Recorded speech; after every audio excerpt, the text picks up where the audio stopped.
All right, we are back on the show floor live at Forrester B2B Summit. Just super excited. Thanks so much again to Forrester for making this possible. We've been getting some great guests on Sales Pipeline Radio just in the last day and a half. We've had a bunch of analysts. We've had a number of CMOs really on the cutting edge of leading go-to-market teams, and been really excited to feature a number of B2B ROI award winners, and excited to have a couple here today. From Wolters Kluwer, we've got Sarah Larson, the Chief Marketing Officer, and Kaylee Hahn, the ABM Manager for Wolters Kluwer. So thank you both for being here. Thank you. Thank you for having us. Sarah, you are fresh off this main stage in a room just 2 doors down, talking about the award and highlighting why you were there. So first of all, congratulations. And maybe kick it off with, why are you on stage today? Like, what were we promoting and what are the things you guys are doing so well? Why I was on stage? That's a great question. So thanks for Forrester. They can answer that one, but I can tell you what I was talking about. There you go. And we've had a really exciting couple of years within marketing at Wolters Kluwer Health. So just for context, so Wolters Kluwer Health supports expert solutions that help your doctors, your clinicians, your care teams make decisions about your health, make sure that you have the right treatment and care plans. And those solutions, if you go to the doctor, it's probably 8 times out of 10 they're using one of our solutions to help make sure that you're getting the best care possible. So one of the challenges that we've got great products, we have incredible customers, wonderful users. That's reflected in some really great numbers like our NPS, our brand awareness. But one of the challenges that we've been having is the healthcare system at large has been experiencing a lot of change, as you may know, for the past 5 years. If you think where you were 5 years ago today, probably locked down somewhere. And that hit health systems really hard. Yeah. So a lot of financial challenges, staffing challenges, care and care coordination, and then just the continuous transformation of IT within health organizations and the spend levels around IT. So for us, our solutions are now competing with different dollars, a different mix of dollars. And so while we're beloved by our users, the buying committee is shifting. So there's different people on the buying committee, and they're looking for value in different ways. So yes, they're excited that we have the best solutions and content to help clinicians, but they're also looking for, what does this mean to help me solve some of my financial problems? How does it help me with my staffing shortages? How does this fit into my IT stack and make me more of a productive and efficient organization? Right. And so we needed to figure out how to talk to those folks. We lovingly call them our non-clinical buyers, as opposed to the clinical people. But that was a good distinction for us to kind of understand that there were different folks that we needed to talk to. And so getting that baseline understanding, developed a whole set of programs that we've been working on. I call it sort of the pieces to the puzzle over the past couple of years. Love it. And I love a mature organization where we can talk about not just net new acquisition, but really putting a focus on turning that buying committee into really the user and customer committee, where you have some people where you're trying to reinforce the why and earn renewals and earn repeat business. But there's always that land and expand motion where that committee gets more complex. And yet I think a lot of companies, they focus on the opportunity, they focus on the account, they continue to single thread those deals. So Kaylee, I would love to have you talk about the change management required to bring that to your programs, to bring that buying committee mentality to this pipeline production. Yes, of course. As far as our ABM program goes, it was really important that we were aligned with sales, and we were focusing on those sales plays that were going to drive the needle to make sure that our campaigns had the proper segmentation. And after that was done, really making sure that all of our data was very clean in the system before starting any programs from the account and the contact level. Yeah. And the data is such an important part of this, right? I think a lot of companies that have good intentions that don't manage the data, that don't have a great ops foundation behind that, really fall down. Talk about some of the things that went well as you worked through this program, and then let's talk about some things that didn't go well. I think sometimes we learn as much from the dumpster fires, and I'm not saying whatever you're going to share is a dumpster fire, but I feel like in most cases, like the things that didn't go well sometimes teach us more. And I appreciate you being open with some of those things. So just give us some on both sides. Of course. First of all, I think the thing that went really well is that we don't do ABM in a silo. We make sure that it is part of our overall demand program and fits in with our other campaigns, and that we're using our messaging and our persona research and our buying group research and all of our core content pieces are integrated into our ABM programs. which really helps just make sure that our message is consistent across all of our marketing that we do.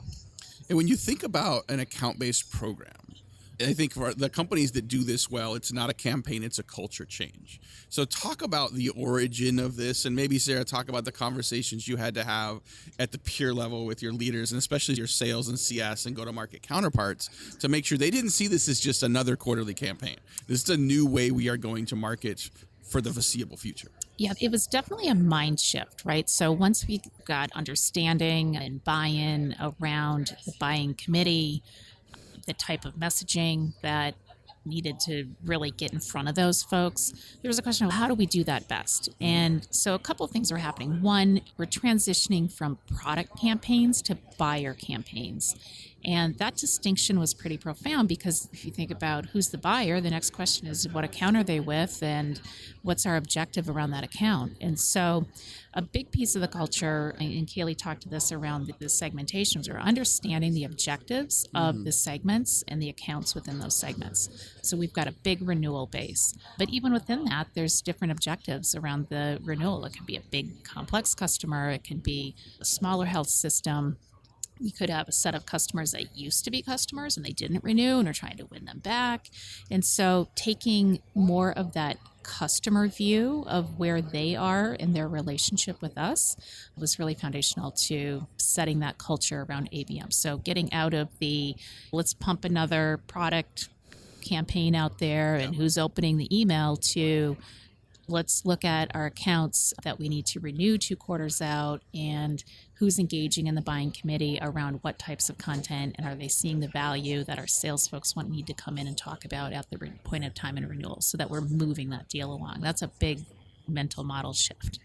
I have found that getting sales and marketing together aligned on programs like this is hard enough, but we've made progress, I feel like, as go-to-market leaders there. I think that we are further behind on getting CS and account management teams to come along on that as well.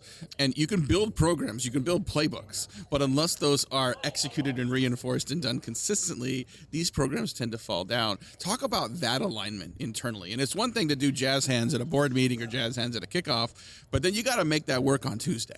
So help me understand, what was the path to try to get there? And I'm not assuming it's perfect, but what are the stages and things that you found to be most helpful to make progress on that? Yes. So I think the amount of data that we get from account-based marketing and being able to see the insights of the activity that the accounts are doing and the types of content that they're engaging with has been really vital to our CX team. Yeah.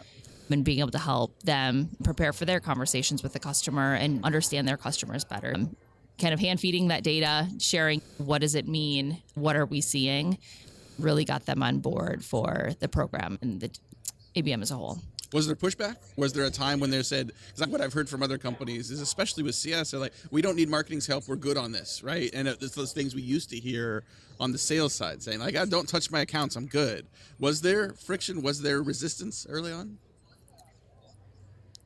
Maybe. I think there's always. You don't have to hear all the dirty laundry. The answer's almost always yes. Right? I don't think it was resistance like, ABM's a really bad idea. Right. I think it was more along the lines of, okay, but what's the value if I'm a sales leader, director, salesperson? What's the value of spending my time on this? Yeah. What's in it for me? What am I going to get out of this? And so we've worked really hard to take, as Kaylee talked about, that data and those insights and get them into really targeted, discrete programs that a salesperson or a CX person can use. For example, doing account dossiers, right? Breaking it down into, here are your top renewals next quarter, here are your top white space accounts, here's information that is useful to you in your meetings. Competitive insight. That was great. That's like gold, right? Like, they're looking at the competitor. You better get in there. They love that. It was like music to my ears a few weeks ago. I was on one of our priority renewal meetings with our CEO, and the head of sales started talking about, well, and marketing came and they told us that this account is looking at our competitors, and that insight was great because we knew where to go and how to position. And it was like, whoa, it's working. We've infiltrated the system here. And that's because we were using the right data at the right time that was useful to the sales organization. right. We're live on the marketplace floor here at Forrester B2B Summit with Sarah Larson, Kaylee Hahn, both from Wolters Kluwer Health, B2B ROI award winners in 2025. So you get on stage, you get recognized. It's a lot of hard work to get there, to be recognized. This is not a static place, right? So what are some of the challenges you anticipate in terms of continuing to build on this success in the year to come? Yes. So we did have some learnings when rolling out our ABM program. One of the main ones being making sure that your digital platforms are all set up and interconnected appropriately. And then with ABM, your targeting needs to be so precise because you are going after individual buying group members that maybe have a little bit different messaging tailored to them and different types of accounts. And taking the time to do those setups correctly so that you can measure and you can understand impact. And as we continue to evolve our tech stack and measurement framework, I think that is something that we're going to have a big focus on going forward as well.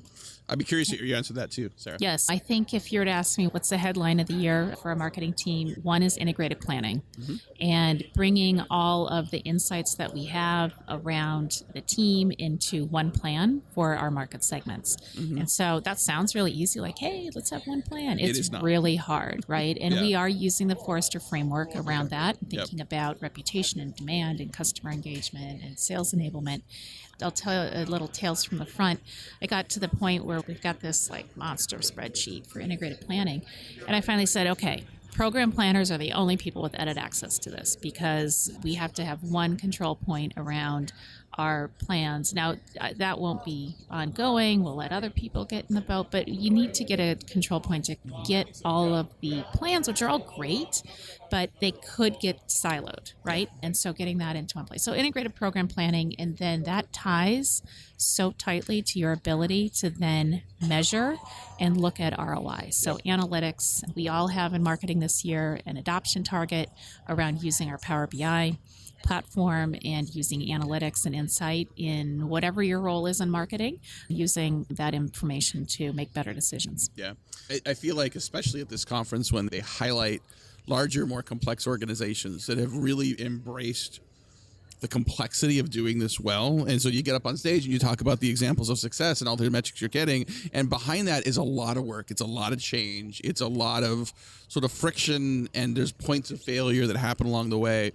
So let's talk to people that are out there that want to win this award next year, right? That are sitting here somewhere and you want to win an award, but you're talking about really driving change in your organization and accelerating the impact of marketing. How should they be thinking about that, knowing that change is hard, that change is friction, that the status quo inside our organizations is incredibly powerful? What advice would you give them on how to manage that journey?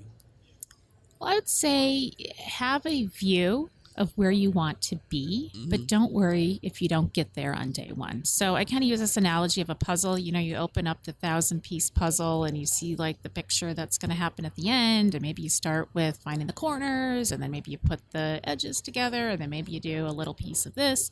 It's pieces of the puzzle, and it will eventually come together. The key thing is that enough of the people in your organization understand what that final picture could look like, or at least believe that it could look like that, and that you have that buy-in across the team. I think that vision of where you're going, whether it's an outcome, whether it's a state for the organization, whether it's a number of what you think you're going to achieve. It can be a growth number. It could be a savings number. I talked earlier with Jim Williams from UpTempo. We're talking about connecting marketing and planning together. We're talking about a reduction in paperwork, a reduction in time it takes for planning. And everyone can start to do the value translation of it. If it used to take us 7 months to plan for the year, now it takes us 2.5 months. Imagine all that reclaimed time and what you could do with that, right?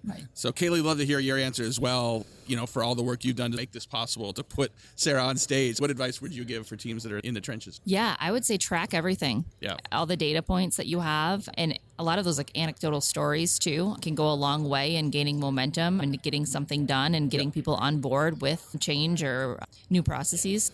The more data you can pull together and track, the better story you have to share with the org. Absolutely. And I think that piece on stories is really important. We spend a lot of time in marketing talking about pipeline leads, pipeline. Pipeline is the key aligning metric between marketing and sales. And so that is the most important thing to be talking about. It's the name of your show. It is. It's the name of your show. However, there are a lot of other data points that you can use to compel. For example, I get asked about pipeline, but I almost get asked more often about our reach. What's our non-clinical buyer reach? What does that look like? What's the engagement look like? Yep. And it's the storytelling behind the pipeline that helps people really see the change. Awesome. Sarah, Kaylee, thank you so much for taking time. Congrats again, and we'll see you next time. All righty. Thanks, Matt. Thank you.